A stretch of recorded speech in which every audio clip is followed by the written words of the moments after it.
So, how do we get started here? Yeah, that's a good question. We've got a lot to cover, don't we? I guess we could start by saying, can I say this? This is Language of God. And who are you? I'm Colin, the producer of the show. And I'm Jim Stump, usually your host, but we're doing something a little bit different here. This is the first episode in a mini-series we're calling Uniquely Unique. And for the next 6 episodes, Colin is pulling up a chair to join me and talking about this journey we've been on. Is it a journey? How about a quest? Ooh, sounds like we could encounter dragons. Or maybe chase some windmills? Either way, this quest has brought us all over the place, back in time to a couple 100,000 years ago, and also into the future, into the workings of our own brain, and to some darker places as well. But here in this first episode, we want to talk about the main question we're going to be asking, which is, what does it mean to be human? For many of us who accept both the contemporary science of evolution and the historical Christian faith, we humans are a bit of an enigma. From the science itself, we see so much continuity between ourselves and the rest of life on the planet, but we also see a radically different way of life than anything else has. Right, and then bring in theology and see that human beings were created for a special purpose in the created order, but also that we have messed that up, that we are fallen and in need of redemption. It didn't take evolution to prompt the psalmist to say 3,000 years ago, "What are human beings that you are mindful of them, mortals that you care for them?" There's that question again. What does it mean to be human? What does it mean to be human? The essence of what it means to be human. What it means to be human. What does it mean to be uniquely human? What does it mean to be human? Over the past several months, Colin and I have been exploring this question, going on this quest, by asking a bunch of experts in a lot of different fields what it means to be human. We'll be bringing their voices in throughout the series. And if you journey with us, you'll see the answers are not always entirely straightforward. Sometimes they only bring more questions as we uncover conflicting intuitions about just how special or unique we are and how different disciplinary perspectives sometimes point us in different directions. Right. There are a lot of ways you can begin to answer this question, and some of those answers will be the main topics of the next several episodes, where we'll look specifically at some of the traits that seem like obvious contenders for what makes us human. Things like the human brain or the advanced technology we have created. But today we're going to spend some more time on the question itself. What does it mean to be human? Because it may not be entirely clear what we're asking, or what sort of answer would ultimately satisfy us. Yeah, to start digging in, let's bring in our first expert.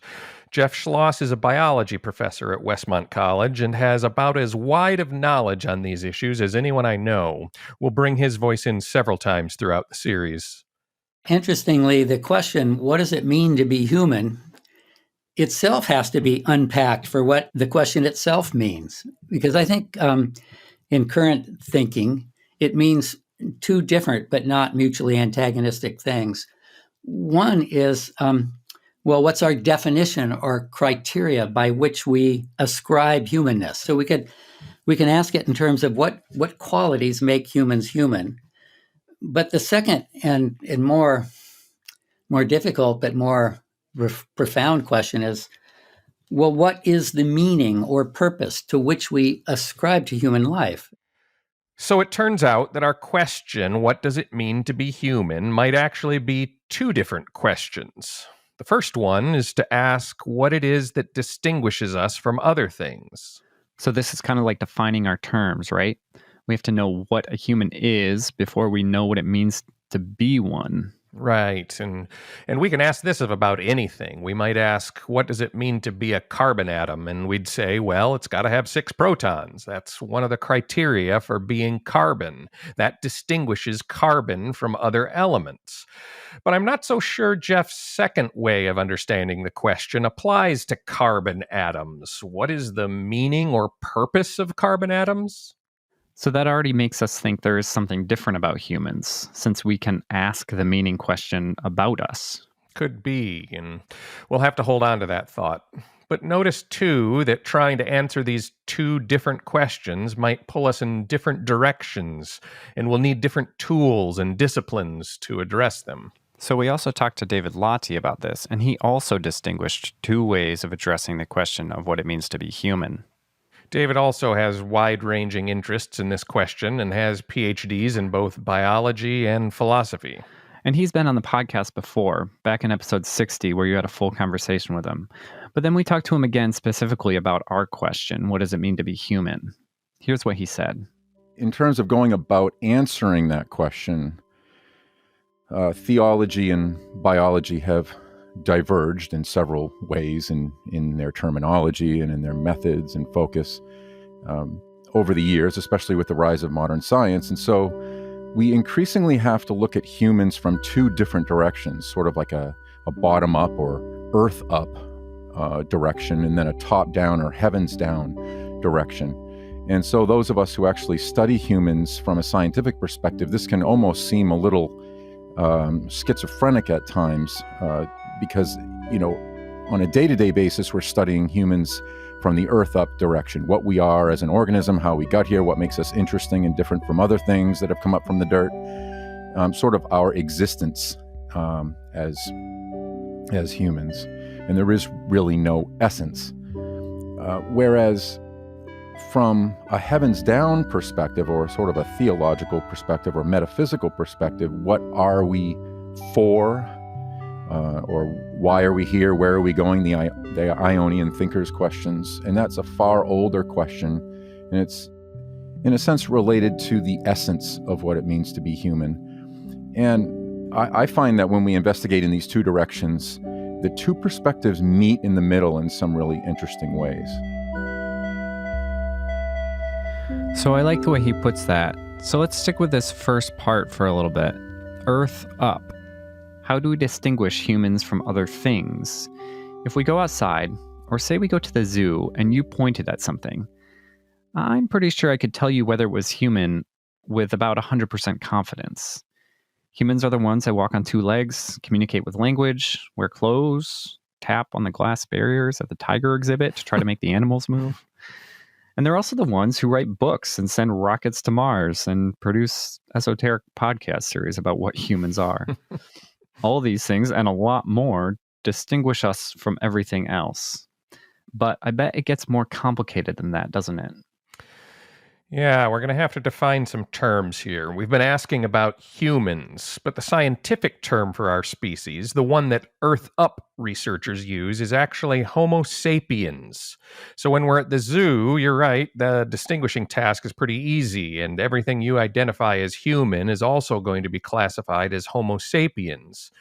Those two categories are concordant. Each group is going to have exactly the same individuals. But wind back the clock, and we're going to start having some problems. If we go back 100,000 years, say, Homo sapiens are living alongside Neanderthals and other species in the Homo genus on Earth. If you went to the zoo then, there's going to be a lot more gray area. So we might say, that one looking at the otter, she's a human. And I'm pretty sure that guy at the monkey exhibit isn't. But I don't know what to say about that group watching the antelope. Maybe they're human? Okay, so we have these species names. Homo sapiens is a category that was determined by people not so long ago, really. And there are real characteristics that we can look at and say, this thing fits and this thing doesn't. Can science sort out the difference between human and Homo sapiens? Let's go back to Jeff Schloss. I think science has to have a voice, but it doesn't have a despotic rule here. There's a lot of discussion, even within the sciences, about the extent to which the designation of human is concordant with any particular species designation. So some people argue that Homo sapiens are humans and the only humans, and others extend it to, even with the biological species concept, we may talk about that later in terms of groups that can interbreed, they extend it to Homo neanderthalensis. Others still extend it to all beings in the Homo genus. So science has input. I'm not sure that science can make the ultimate determination. There are other academic disciplines, sociology, for example, and philosophy that can help. My my own view is that we also need theology. We need here to access, for those who believe in a God who created human beings and created them with certain ends in mind.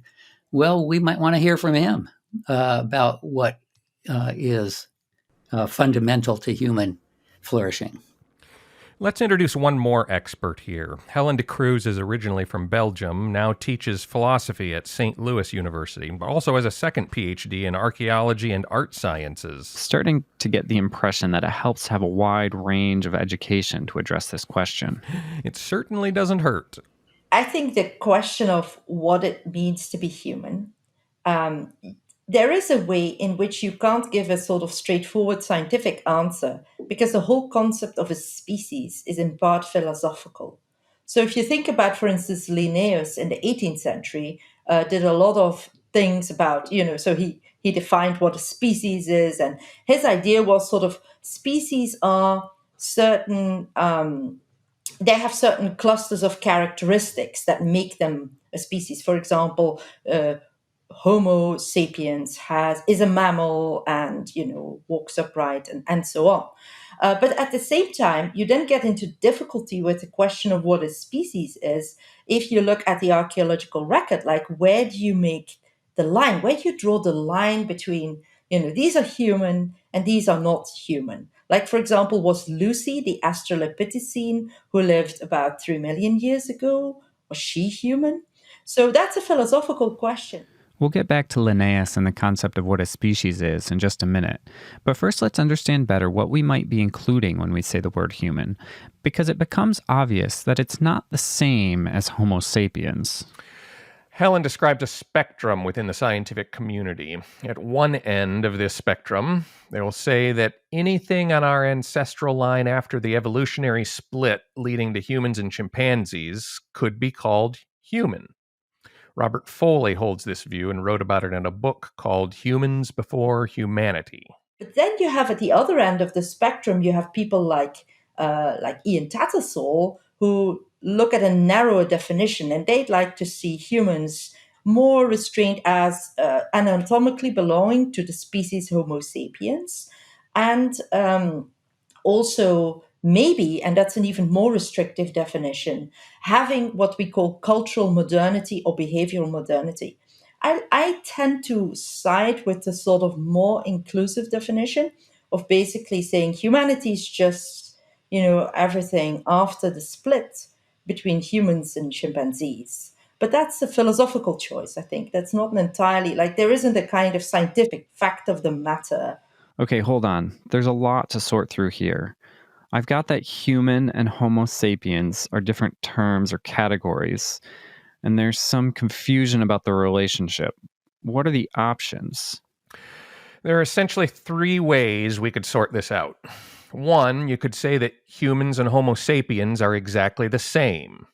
Second, you could say that Homo sapiens are a subset of humans. Or third, that humans are a subset of Homo sapiens. Okay, let's break these down because this is a little confusing. The first option is pretty easy. That's the one where human and Homo sapiens just means exactly the same thing.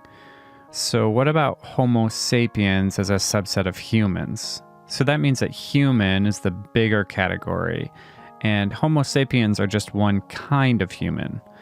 What other kinds of humans would there be then?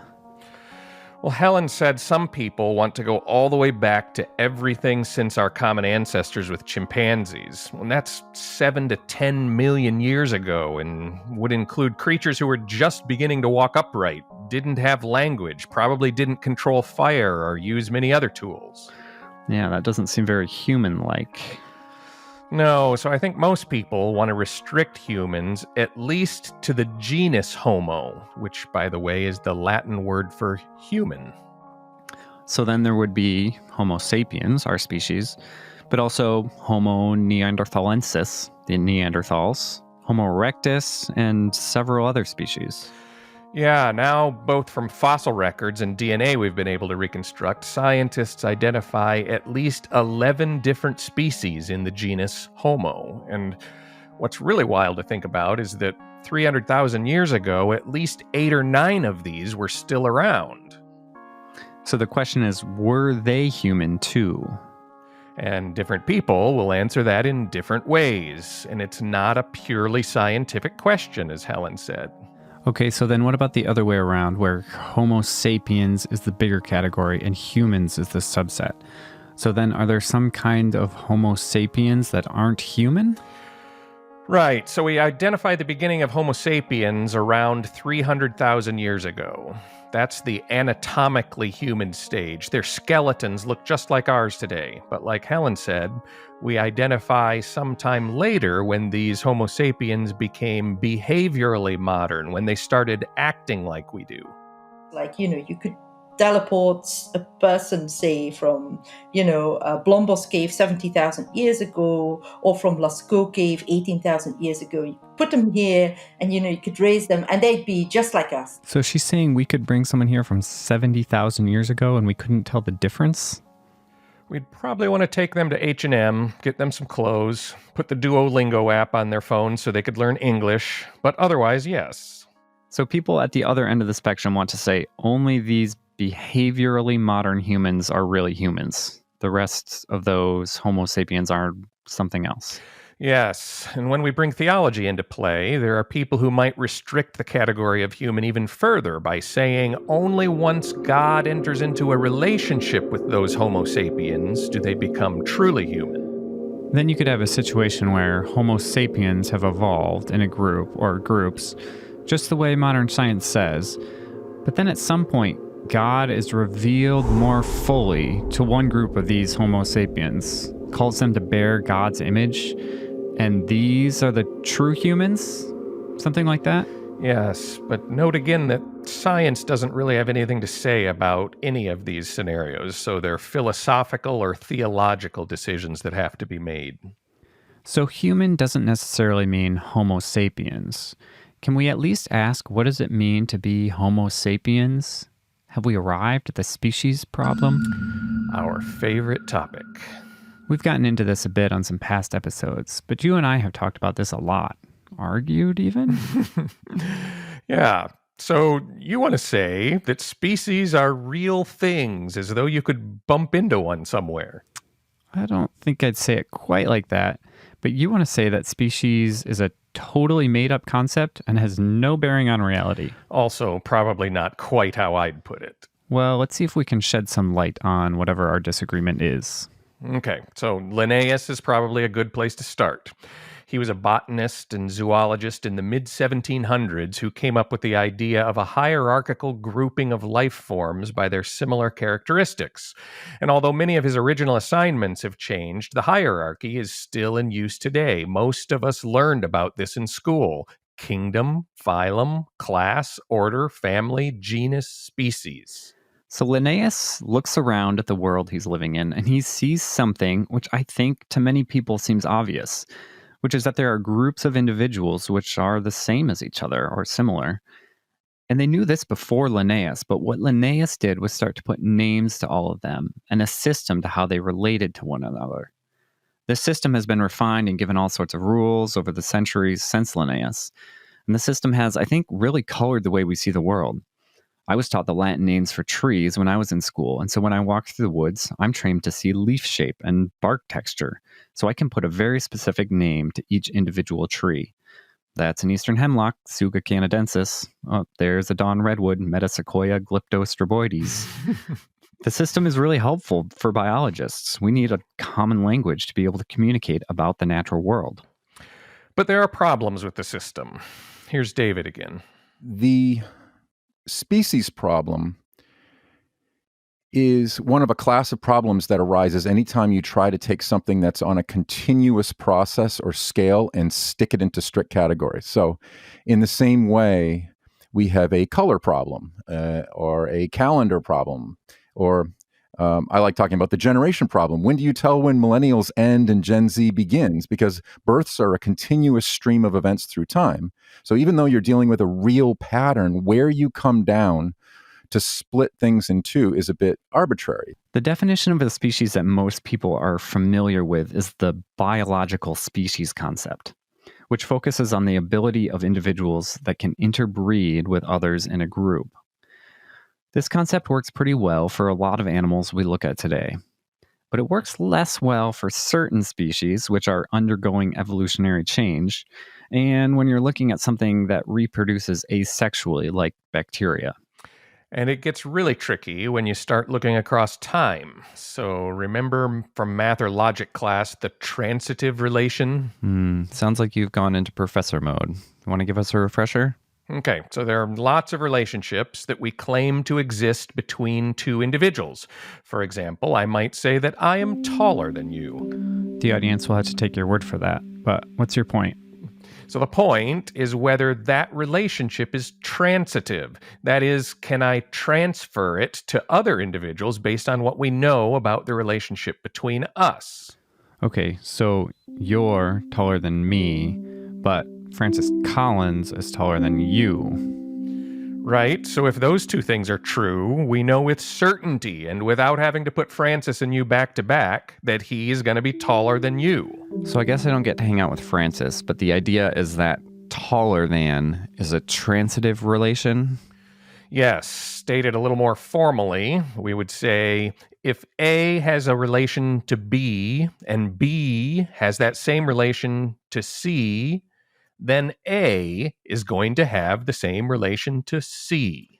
But not all relationships are transitive. No. For example, I'm the father of Casey, and Casey is the father of Finn. But I am not the father of Finn. So father of is not a transitive relationship. So apply that back to species now. Okay. So just because one thing, A, is the same species as B, and then we might say B is the same species as C, those two things are not enough for us to conclude that A is the same species as C. Particularly as that chain of individuals grows longer and longer over many generations, the starting individual in that chain and the ending individual can be different species. And we'd never say that the parents are different species than their offspring. No, so we can't really draw a line and say here is where they change from one species to another, because they are the same species as their immediate predecessors and successors. But over long periods of time, you get something different. Same species as is not a transitive relation. I've heard the same idea explained with ring species. That's right. Yeah. This is exactly the same issue that we have temporally, that, there's no way that we could interbreed with an organism 1,000,000 years ago, even though we could have interbred between generations continuously along that trajectory. And so that happens spatially as well as temporally. Yes, tell the story of the salamanders. Yeah, Ensatina escoltzii to be exact. The salamanders lived north of the Central Valley in California. Over time, they migrated south, some to one side of the valley, toward the Pacific coast, some to the other, further inland. And for ecological reasons, they can't survive down in the valley itself, so it is a barrier to them. After a while, you have the salamanders on the coast, which start to adapt, changing color patterns, and some on the other side of the valley also adapting to local conditions. Eventually, both groups migrate all the way south to where the valleys end, and they come back together. But when they come back together, the coastal salamanders and the inland salamanders can no longer breed with one another. But go back up each line, and you see only gradual change back to the original population. These gradual changes, let's call them changes in degree, happening on each side of the valley, start to pile up until you have a change in kind. A different species, even? That's the question. In the case of the salamanders, they're only called different subspecies according to biologists and the rules that govern when we rename a species. But the point is that the rules we have developed for how to name a species don't map perfectly with how the world actually works. We are trying to categorize things by imposing rules on the evolutionary process, and these rules are often broken in nature. And yet we can't break them or our categories don't work. So are species real? It seems to me like they're categories we impose on the world, but I'm not saying we could impose them any way we want. There really is a world there that constrains us in our categories. We really can group more similar individuals together. It's just that some of the lines we draw between the groups are arbitrary. I've always liked the color metaphor, which David brought up earlier. It's easy for us to think about a change in color as a change in degree. We see this all the time in color gradients, where green slowly changes to blue, but at no point in the gradient can you see some place where it was green and then it is blue. So we can think about species like this a little bit. There are gradual changes, but with color, all the gaps are filled. There's always a way to blend one color into another. But with species, that is not always the case. There's not going to be a series of creatures we can find today to make a perfect line between, say, a rabbit and a squirrel, or between a human and a chimp. But over time, what we're saying is that that spectrum did exist. With color, just like with species, we have come up with boundaries which are not always agreed upon. The most common argument in my household is with my wife about what colors things are. When we put sapphire next to cerulean, there are going to be arguments. But most of us will be in agreement when we put crimson next to sky blue. In that case, we have added up a bunch of degrees of changes. And at some point, we say, no, those are different. They are different kinds. When we asked Jeff about this, he brought up a good analogy that brings this discussion of species back to our original question of what it means to be human. Well, at face value, the question makes sense. Difference in degree or difference in kind. That binary, that dichotomy itself has problems. So there are situations where one particular species or one particular individual or one particular class is so different in degree that it warrants an ascription of difference in kind. So, if all the plants in the world, all the woody plants in the world were the size of rose bushes, and then we had redwood trees, I think most people would say that that's a difference in kind. And some similar judgments have been, over the last decade or so, have been made with respect to human beings. So, for example, the evolutionary biologists Robert Boyd and Pete Richardson speak of humans as being evolutionary anomalies or spectacular outliers. Now, the concept of outliers is really important because to be an outlier, you have to be measuring some quality that is measurable. It fits on the same map, but we're so far off the grid that it may merit an attribution of different in kind. When we ask the question, what does it mean to be human, we are, at least in part, asking the question, how are we different from other species? And this whole species problem seems to hint at the fact that maybe we're not going to find our difference at the species level. Since the whole idea of species is not a perfect concept. Right. Let's take a break.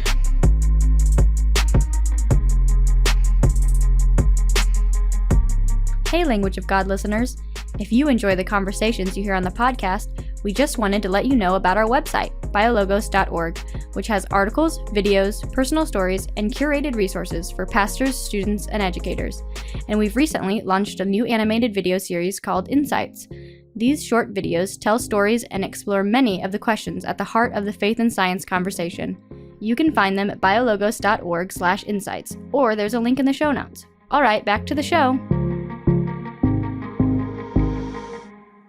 Well, it's pretty clear that we could spend a lot of time talking about the quirky nuances of this question. Yes, I'm afraid we've not resolved much, but only shown that asking what it means to be human brings with it a host of other questions. We could probably use a recap. Okay, in reverse order of how we've addressed them, we talked about species and how it's really problematic to draw strict lines demarcating one species from another.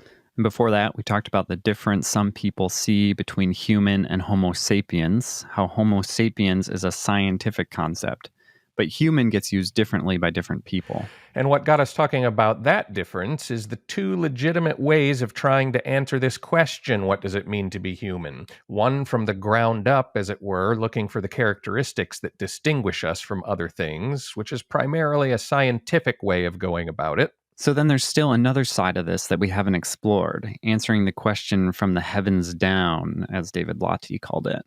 Or what Jeff Schloss called the more profound and difficult way of answering the question. The first one seemed pretty difficult too, but I have a feeling science is going to be quieter on this next question. Yeah, so maybe this is a good place to bring in one more expert. So far, we've heard from people in the fields of biology, philosophy, and archaeology.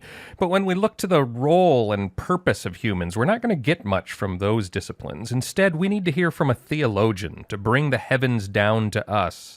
And for theologians, when you ask what it means to be human, it doesn't take long to start talking about the image of God. Andrew Torrance is a theologian from Scotland at the University of St. Andrews. I think one of the dangers when we're thinking about what it means to be created in the image of God is that we look at human beings and we think, what are the things that makes us better than the rest of creation? And then we look at such things as autonomy, rationality, and we sort of elevate ourselves over creation, and we think that's what makes us like God. And often we then try to define who God is according to that which distinguishes us from the rest of the creation. And so we think about who God is by elevating such concepts as knowledge or autonomy or our sense of morality. And now this isn't to say that God isn't omniscient or the source of morality or these things, but very often what we do is we start with our understanding of what it means to be human, and then we put these onto God. When I think what we really need to start out with is a story that God tells us about what creation is, about the meaning of creation. And on the basis of that, think, what is our role within the story that we are given to know? And what we learn is that we are given a unique role to play. And that unique role is, I think, can be associated with are being defined as creatures that have been created in the image of God. So theology comes in and answers what does it mean to be human by getting us to look not at what kinds of abilities we have, but the role we've been given. Right. When we look from the ground up, using science to try and learn about what we are, we can really only define humans by the traits or abilities that show up, because that's all science sees. It misses the role that we're to be playing in the world. But we need those traits to play that role, right? There's a question you've sometimes asked, and I think it's kind of funny, but it gets at this issue, which is, could God have chosen cucumbers to bear the image of God? Right, and I don't think cucumbers could play that role. They don't have the necessary abilities for that. And I think this shows what David told us earlier about the two ways of asking our question meeting in the middle in some really interesting ways. Are the traits we learn about when we study humans from the ground up critical for the role that we're to play when we look from the heavens down? Is there some link between what we are as physical beings, the outcome of millions of years of evolution, to our role as stewards of creation made in the image of God? Those are some big questions, and we're not going to handle all of that in this episode.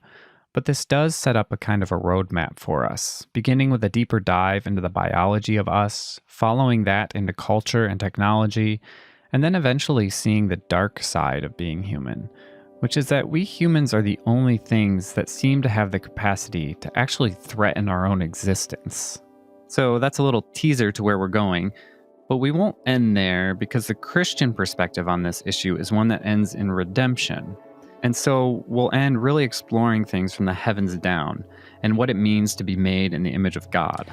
Before we leave this episode, though, we should point to one more aspect of the question, what does it mean to be human? Which is how we compare ourselves to other creatures. Another layer of complexity? Probably. Can I introduce one more continuum in this episode? If you must. So there are various camps among the academic types who talk about human identity, and just like species, there might not be clear dividing lines between them all, but we can lump them together in some groups. Some people only want to talk about human distinctiveness, others want to assert human uniqueness, and still others go all the way to human exceptionalism. Okay, we've got distinctiveness, uniqueness, and exceptionalism. There are other words too: difference, superiority. These all sound like synonyms for each other. There must be some more specific meaning in the technical literature about this topic. Well, that's one of the problems with language, and we'll get to more about that in later episodes, but not everybody uses the terms in the same way. Just like human. Right. But you must have something up your sleeve here about these terms. So I don't think I'm just making this up, but it seems to me that human distinctiveness is at one end of the spectrum the way people talk about these things, making the lowest level claim about humans that we're merely different from cucumbers and salamanders and chimpanzees. And human distinctiveness researchers are simply trying to lay out those differences in the bottom-up science-dominated approach. And couldn't we say that cucumbers, salamanders, and chimpanzees are also distinctive in this way? Yes. And if they're the ones writing books or producing podcast series, they would be the ones at the center of the story. Undoubtedly. But the usual response to that from people at the other end of the spectrum is they aren't writing books or producing podcast series. We're the only ones that can do that. And that must mean there's something special about us. Some people want to say exceptional. So that's the term I'm putting at the other end of the continuum, and typically it has connotations not just that we can identify important differences between us and other creatures, but that we're superior, that God loves us more, that all the rest of creation was intended to serve us, that all of evolution has been about us. All those other creatures were just means to the end of producing us. That sounds like a particular theological view, much more than a scientific conclusion. Yeah, so at that end of the spectrum, it's dominated by the top-down approach and tends to blur the very important scientific findings of our continuity with other creatures. And I have to say, I'm somewhat uncomfortable with a theology that makes us exceptional in that sense, as if we're really the only things that matter to God. Salamanders may not be making podcasts, but they very well may think of themselves as exceptional. I don't think salamanders have the concept exceptional, and so can't really think of themselves that way. Okay, but I think it might be fair to say that God thinks of salamanders as exceptional beings. We're not the only creatures made very good, after all. As we went through these interviews attempting to find out all these things that could end up pointing towards an exceptionalism that we have, I also found myself fighting against that, looking for ways which we may not be as exceptional as we tend to think.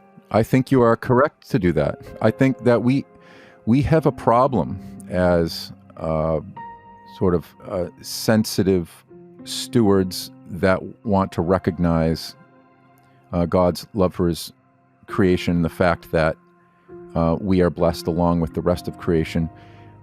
We are told to be humble. And David in his best moments says, "What is man that you are mindful of him?" So I think, and we are created from dirt.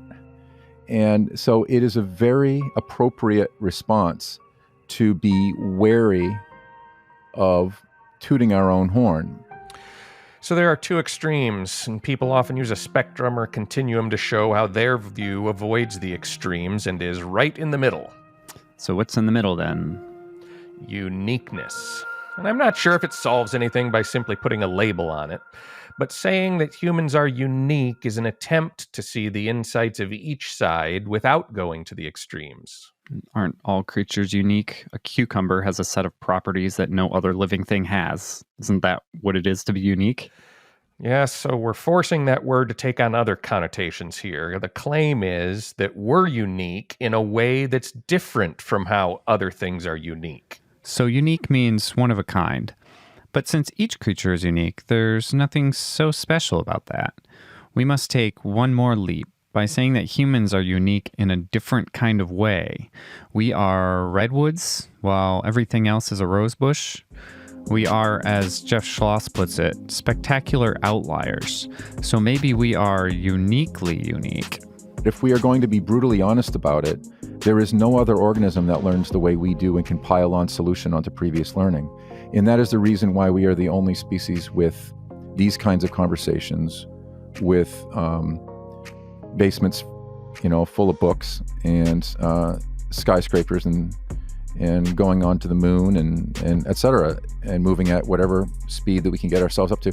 I'm not saying that these things in of themselves are good, morally good, but the ability to do those things requires a cognitive capacity that far exceeds that of any other organism that has ever existed, by far. I like it, but it doesn't sound like you're convinced. Yeah, I'm still not sure. It still seems to me like there could be other things that are also uniquely unique. But I'm willing to be convinced, and I think before I'll be convinced, I need to learn a bit more about both what we're made of and what we're made for. Okay, let's keep the journey going. Wasn't it a quest? Yes. Watch out for the windmills. Language of God is produced by BioLogos. It has been funded in part by the John Templeton Foundation and more than 300 individuals who donated to our crowdfunding campaign. Language of God is produced and mixed by Colin Hugerworth, that's me. Our theme song is by Breakmaster Cylinder. We are produced out of the remote workspaces and the homes of BioLogos staff in Grand Rapids, Michigan. If you have questions or want to join in a conversation about this episode, find a link in the show notes for the BioLogos forum. Find more episodes of Language of God on your favorite podcast app or at our website, biologos.org, where you will also find tons of great articles and resources on faith and science. Thanks for listening.